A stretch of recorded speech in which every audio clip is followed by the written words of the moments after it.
Está no ar mais um Direito Sem Fronteiras. E hoje o nosso programa fala da guerra na Ucrânia.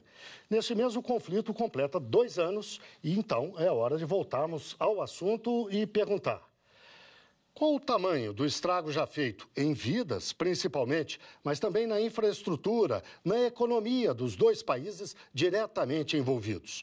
Os Estados Unidos e aliados europeus vão cortar as ajudas bilionárias à Ucrânia? Com a vantagem conquistada pela Rússia, a guerra está decidida? Em 24 meses, a guerra teve momentos diferentes. Primeiro, as tropas russas avançaram rapidamente, conquistaram territórios e chegaram à capital ucraniana, Kiev. Mas perderam fôlego e tiveram de recuar. Apesar disso, sempre mantiveram o controle da região do Donbas, no leste da Ucrânia, na fronteira entre os dois países. Para isso, Vladimir Putin foi obrigado a convocar milhares de novos recrutas. Do outro lado, a intensa ajuda dos Estados Unidos e aliados europeus, a OTAN, garantiu a resistência ucraniana. Foram mais de 200 bilhões de dólares em armas e outros itens. No meio de 2022, o anunciado contra-ataque da Ucrânia decepcionou os patrocinadores de Volodymyr Zelensky. As forças ucranianas foram rechaçadas e não recuperaram território. Os sucessos foram pontuais. Com a ajuda de drones ocidentais, a Ucrânia conseguiu afundar navios e atingir cidades russas próximas à fronteira. O fracasso coincidiu com outro problema grave. A ajuda ocidental praticamente secou. Um pacote de 61 bilhões de dólares para a Ucrânia está bloqueado no Congresso estadunidense. A União Europeia promete 50 bilhões de euros para os próximos 3 anos, mas vários líderes do continente têm problemas demais para enfrentar: a inflação, a queda da atividade industrial e o desemprego no próprio território. A Rússia, por outro lado, driblou as sanções ocidentais, reforçou as relações e os negócios com a China, a Índia e outros países e, assim, conseguiu manter a economia em funcionamento. Mas, depois de 2 anos, ninguém pode comemorar de verdade. São centenas de milhares de mortos e feridos, milhões de pessoas refugiadas e bilhões em prejuízo. E para falar deste assunto, eu converso com Breno Altman, jornalista, fundador do site Opera Mundi, dedicado a notícias e debates. Converso também online com Vinícius Teixeira, doutor em geopolítica, professor e pesquisador na Universidade do Estado do Mato Grosso. Muito obrigado a vocês dois pela participação aqui no Direito Sem Fronteiras. Eu começo com uma pergunta para o Breno.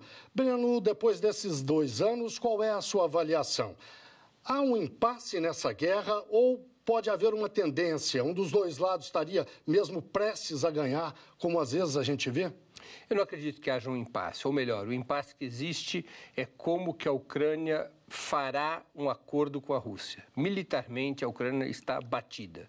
A Rússia conquistou seus objetivos militares centrais, que era o controle do Donbas, principalmente das 2 repúblicas autônomas que se vincularam por plebiscito à Federação Russa, Donetsk e Lugansk, que consolidou seu controle sobre a Crimeia, que ela já havia ocupado em 2014. Aquilo que a Rússia desejava do ponto de vista de objetivo militar está sob controle de Moscou.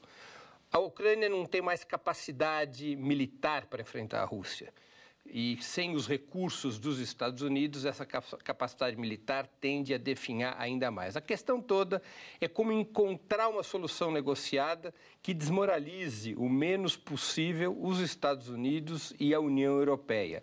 Zelensky já tem muitos problemas internos também com a continuidade dessa situação insolúvel. Corre o risco, inclusive, de ser apeado do governo por conta dos conflitos dentro da própria Ucrânia. Enfim, para resumir, do ponto de vista militar, a guerra já acabou. A Rússia é vitoriosa nessa guerra. A questão é como encontrar um caminho político para o desfecho dessa situação. Professor Vinícius, o senhor concorda ou, digamos, essa troca de comando no Exército na Ucrânia? Saiu um general, entrou outro no lugar, porque o primeiro não deu conta do recado. Essa troca no comando, os exercícios militares nas fronteiras da Rússia, com a participação de países do leste europeu, que participam da OTAN, alguma coisa nesse sentido poderia forjar uma reviravolta e contrariar o que o Breno nos apresentou? Não, eu concordo com o Breno. Eu acho que o impasse se dá muito mais na questão de como a Ucrânia vai conseguir sair, né, fazer uma negociação que seja minimamente razoável e pouco vergonhosa para os seus aliados, né, para os seus patrocinadores no momento. Mas uma reviravolta agora, a Ucrânia retomar esse território perdido, tentar rechaçar todas as forças armadas russas, ou alguma outra guerra que possa surgir no momento ali com outros aliados da OTAN, eu acho bastante difícil. É importante que o Brenner fez um bom resumo da situação atual, como que está posicionada ali a Ucrânia, né? As condições internas do país já apresentam crises e desgastes, né? Essa troca de comando do exército ucraniano, ela representa isso também, é um sinal de desgaste. O antigo comandante militar, posto pelo Zelensky, não por não ter dado conta, mas ele já havia ali posturas diferentes, ele já rejeitava algumas estratégias que o Zelensky colocava ali de praticamente entregar os seus soldados ali à morte certa, né? Então, essas condições já estavam sendo questionadas. O novo comandante, nessa última batalha que findou sábado, né, de Vítica, ela foi findada ali com um recuo das tropas ucranianas, né? Não se deu ali mais pessoas mortas por conta dessa posição do novo comandante. Retirada ucraniana, né, e a tomada definitiva da cidade foi uma nova forma de lidar com a situação, né, das derrotas sucessivas que a Ucrânia tem sofrido, não mais entregando ali, de qualquer maneira, os seus soldados à morte. Breno, hoje se sabe que no começo de 2022, pouco depois da entrada das tropas russas no território ucraniano, que houve uma tentativa de acordo. As duas partes chegaram a se sentar à mesa, mas esse acordo foi brecado, foi impedido, se não me engano, pelo governo britânico e também pelos Estados Unidos. Por que isso aconteceu na época e por que agora seria diferente? Por que agora o acordo seria possível? Exatamente pela derrota militar, me parece evidente. Mas o Ocidente não tentaria reverter isso? Olha, eu creio que houve naquele momento uma série de razões para justificar esse comportamento dos Estados Unidos e do Reino Unido, que são os dois principais patrocinadores da Ucrânia. Um dos elementos que pode justificar essa atitude do Reino Unido, do então primeiro-ministro Boris Johnson, é um cálculo de que a Ucrânia, com apoio dos Estados Unidos e da União Europeia, poderia derrotar a Rússia militarmente. E economicamente, inclusive. Claro, isso é exatamente o que eu iria complementar. Esse cálculo militar estava amparado numa avaliação de que a Rússia não suportaria as sanções econômicas. A avaliação das agências de inteligência dos Estados Unidos, da União Europeia e do Reino Unido é de que a Rússia colapsaria em menos de 60 dias em função das restrições, especialmente das restrições nos sistemas de pagamento. Lembremos que a Rússia foi excluída do sistema SWIFT e excluída desse sistema, em tese, a Rússia não seria capaz de pagar ou receber por qualquer mercadoria ou serviço. Isso levaria a Rússia a uma situação muito dura. E essa situação dura provocaria crises internas contra o próprio governo Putin. Esse era o cenário no qual estavam apostando Estados Unidos, União Europeia e o Reino Unido. E esse cálculo se demonstrou um grave erro, uma subestimação da economia russa, uma subestimação da experiência militar russa e uma subestimação da própria capacidade de comando de Putin em uma situação tão difícil, tão tensa. E agora estão pagando por esse erro. A guerra se prolongou para chegar a um resultado exatamente igual ao que os russos pleiteavam na mesa de negociações 2 anos atrás. São centenas de milhares de mortos, um enorme desgaste da economia europeia. A economia europeia, nesse momento, está de joelhos em função das próprias sanções que foram aplicadas contra a Rússia. Veja a inflação, especialmente a inflação de energia. Vejamos o baixo crescimento econômico na Europa, particularmente da Alemanha, que dependia muito do gás russo. Chegou-se, portanto, naquela mesma situação que estava na mesa de negociações em Istambul em março de 2022. Quem ganhou nesse tempo todo? O complexo bélico-industrial norte-americano, que vendeu muitas armas. Outras indústrias armamentistas de outras nações da Europa do Reino Unido e também a indústria de energia dos Estados Unidos, porque a substituição do gás russo ocorreu com gás liquefeito, a maior parte desse gás proveniente dos Estados Unidos. A indústria do gás liquefeito dos Estados Unidos cresceu 40% nos últimos 2 anos. É a mesma taxa de crescimento da sua indústria militar. Professor Vinícius, nós estamos falando da questão econômica, em parte o sucesso da estratégia do Putin econômica foi conseguida graças à exploração de novos mercados, ao estreitamento da aliança com a China, e também com a Índia, que passaram a ser grandes compradores de produtos russos, especialmente os produtos ligados à indústria do petróleo. Afinal, do que pode sair desse estreitamento de alianças? O que a China, por exemplo, ganha com tudo isso?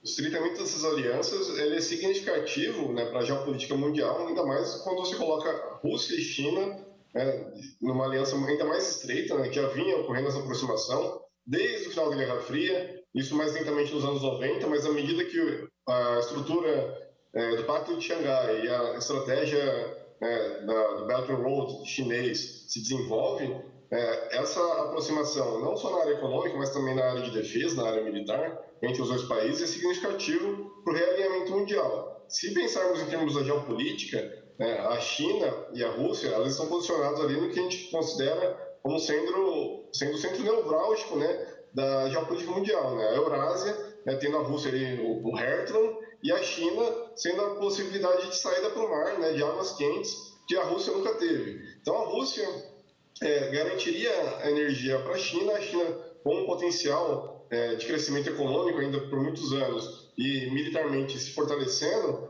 teria condição de se transformar então naquela chamada potência anfíbia, tendo nas suas costas um aliado e não um inimigo, garantindo assim o acesso à Eurásia e aos seus recursos naturais, no caso a energia russa, que vem a calhar muito com os seus objetivos, e a possibilidade ali de saída para o mar, tanto para as exportações, a questão do comércio primordial, a exportação via marítima chinesa, mas também lançando suas bases ali militares dentro do oceano.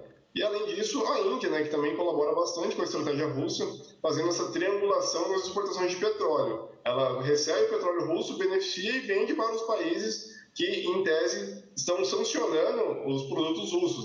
Estados Unidos e Europa não pararam de comprar o petróleo russo, mas compram por outros meios, através da Índia, principalmente, os seus refinados ali. A Índia acaba sendo, então, beneficiada com essa situação, vendendo mais produtos petrolíferos para os países que não compram diretamente dos russos. Uma situação que acaba sendo também desgastante para a imagem dos Estados Unidos e Europa, porque, em tese, as sanções deveriam fragilizar a Rússia. E, no entanto, isso tem fortalecido ela e aproximado desses possíveis inimigos do futuro dos Estados Unidos, da geopolítica mundial. No caso, ali que a gente tem principalmente a China, mas a Índia também ela vai entrar no radar em breve. Breno, o que as eleições dos Estados Unidos previstas não, sabe-se que vão ser realizadas, eles sempre fazem de 4 em 4 anos, embora de vez em quando haja alguma confusão, como houve na última, e na penúltima também. Mas, enfim, haverá eleições em 2024, em novembro, e eu lhe pergunto, em que medida essas eleições podem mudar esse quadro todo? A possível eleição de Donald Trump provocaria uma mudança?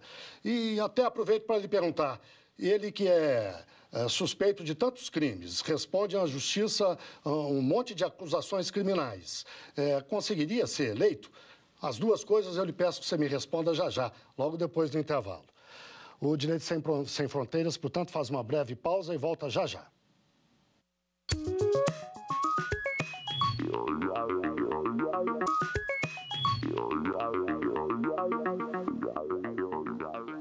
O Direito Sem Fronteiras está de volta. Depois de 2 anos do começo da guerra na Ucrânia, é hora de discutirmos o futuro no leste europeu. Mas não só naquela região. É sempre importante lembrar, este conflito envolve muitos outros atores, tem implicações e consequências mundiais.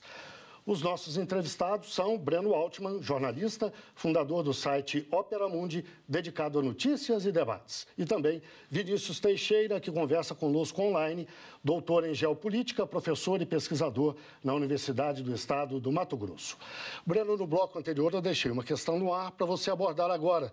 Eu lhe perguntei se as eleições nos Estados Unidos, que vão acontecer em novembro deste ano, podem mudar esse quadro que a gente discutia há pouco, da guerra na Ucrânia. E mais, perguntei também se uma eventual vitória do Donald Trump mudaria ainda mais esse quadro e se você acredita que Trump seria eleito, apesar de todas as acusações criminais que ele responde. Bom, nos Estados Unidos não há nenhum tipo de motivo que possa tirar um candidato a presidente da corrida para a Casa Branca. Mesmo que ele estivesse preso, ele pode ser candidato. Eleito, ele sai da cadeia, governa o país e volta para a cadeia depois de terminar o mandato. Essa é a lei norte-americana. Isso, portanto, não será obstáculo para uma eventual vitória e para um eventual governo de Donald Trump. Eu acredito que Donald Trump é o franco favorito nas eleições norte-americanas. Os problemas que hoje rodeiam a Casa Branca e o mandato do presidente Joe Biden são muito grandes, especialmente as 2 guerras nas quais ele está diretamente envolvido, a guerra na Ucrânia e também a guerra do Estado de Israel contra os palestinos. No caso específico da Ucrânia, há uma abordagem distinta de Trump em relação a Biden.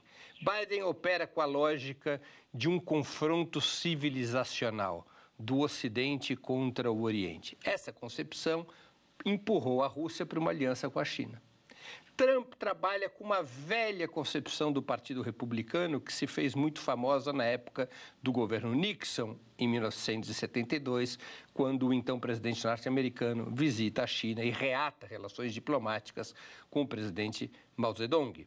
As concepções que dirigiram, então, o Partido Republicano foram desenhadas pelo recentemente falecido Henry Kissinger, que a questão fundamental para os Estados Unidos, naquele momento, e estrategicamente, era separar a Rússia da China, naquele momento, para se aliar com a China contra a, então, União Soviética. Agora, na concepção de Trump, que herda essa concepção estratégica, é o oposto. Separar a Rússia da China para lutar contra a China e não contra a Rússia, mas impedir a consolidação dessa aliança. É uma abordagem muito diferente da de Biden. É muito provável, portanto, que Donald Trump, uma vez eleito, tente encerrar a guerra na Ucrânia o mais rapidamente possível, apoiando qualquer tipo de acordo que liquide essa fatura, empurrando o legado negativo da guerra na Ucrânia diretamente para o colo de Joe Biden dos democratas. Ele o fará já na campanha eleitoral, já o está fazendo todos os dias. E depois de, eventualmente, eleito e conseguindo encerrar o mais rapidamente possível o conflito na Ucrânia, ele fará uma extrema propaganda contra a opção que os democratas tomaram e que levaram os Estados Unidos para um beco sem saída nesse importante país europeu que é a Ucrânia. Professor Vinícius, qual é a estratégia na sua avaliação dos 2 lados nessa guerra, evidentemente da Rússia e a estratégia que envolve a China, por um lado, e do outro lado a OTAN, os Estados Unidos, aliados europeus? Qual a estratégia de cada um na sua avaliação? Bom, a princípio, quando a guerra se iniciou, havia uma expectativa que ela se findasse rapidamente com o avanço russo, né? Tomada de posições, colocadas as suas forças ali em comparação com a Ucrânia, que eram diminutas, mas ela se transformou numa guerra de desgaste. Não havia possibilidade da Ucrânia realmente ganhar. Então, a OTAN e os Estados Unidos, ali, principalmente, passaram a fazer envio de armas substanciais, ali, em quantidades significativas para a Ucrânia, de meio a desgastar a Rússia. Não havia realmente uma intenção de reverter a tomada desses territórios que eram já de interesse há vários anos, né, que eram territórios onde se concentravam as populações de origem russa dentro da Ucrânia. Isso era tido já como certo, que seria o objetivo principal, mas retirada dessas forças dentro da Ucrânia não era possível. Certamente eles não contavam com isso. Mas desgastar paulatinamente a Rússia e de maneira a colocar ela numa mesa de negociação fragilizada, caso que não aconteceu, ela só vem se fortalecendo, mesmo com as significativas perdas de homens, de material, de equipamentos militares aí que eram considerados simbólicos, como o caso do Moskva, que foi um navio afundado pelos ucranianos. Isso não reverteu as posições russas. Então, agora a condição da OTAN é de fazer cada vez mais um desgaste entre as forças armadas russas, transformando ali a Ucrânia num atoleiro militar, né, atraindo cada vez mais soldados e equipamentos para desgastar de maneira o parque industrial de defesa russo. Mas mesmo assim, a Rússia tem mostrado resiliência, né, nessas suas perdas, conseguindo ali alinhar novas tropas, dada a sua população que é 4 vezes maior do que a ucraniana, e também o seu aparato de defesa, suas indústrias de defesa, conseguindo ali suprir a demanda, a carência das forças no front ali, de maneira que não era prevista pelo Ocidente. Então, todas as expectativas de que a Rússia não conseguiria dar continuidade a um conflito prolongado, elas se esvaíram, né? 2 anos depois, isso já não é uma realidade prevista. Nenhum relatório que os Estados Unidos soltam da inteligência demonstra que a Rússia tenha tido alguma deficiência nesse sentido, mesmo tendo precisado em alguns momentos de conseguir munições com a China, Coreia do Norte e outros países ali que eram aliados e supriram em algum momento a sua parte de artilharia, o equipamento militar russo supera em grande escala ali as condições ucranianas. O que o Ocidente tem feito é mitigar ali, com essas envio de armas, envio de munição para a Ucrânia, a derrota iminente que a Ucrânia deve enfrentar nos próximos meses, né? Lógico que a gente pensava que demorariam 15, 60 dias no máximo no primeiro momento, se estende por 2 anos. Mas é uma guerra de atrito, agora de enfraquecimento, usando tropa no fronte e sendo atingida por drones, né? Drones de fabricação comercial, coisas que são feitas em casa mesmo. Então, desgastando cada vez mais para tentar diminuir a perda que a Ucrânia vai sentir nos próximos meses. Tá. Mas, realmente, ganhar a guerra, a OTAN não tem como prever isso mais, né? Ela vai só, cada vez mais, tentar desgastar a Rússia, né, para um futuro conflito que isso, dada a expansão da OTAN, pode se avizinhar no futuro. Breno, a mídia ocidental, o Ocidente como um todo, faz um enorme esforço para apresentar o Zelensky como um herói e o Putin como um vilão. Qual é a sua análise dessas duas figuras? Eu acho que é uma caricatura, não é? O que nós tivemos e temos ali na guerra entre a Rússia e a Ucrânia é uma disputa muito clara que diz respeito à segurança europeia e à hegemonia dos Estados Unidos e do sistema que os Estados Unidos lidera. Os Estados Unidos fez uma opção, já há muitos anos, de impedir a inclusão da Rússia nesse sistema, exatamente porque calculava que a Rússia poderia ser um parceiro desobediente, ao contrário da Europa Ocidental. A Rússia era muito poderosa, mesmo depois da enorme crise em seguida ao fim da União Soviética, e a Rússia podia estabelecer alianças com a China. A política dos Estados Unidos na Europa foi de isolar e debilitar a Rússia.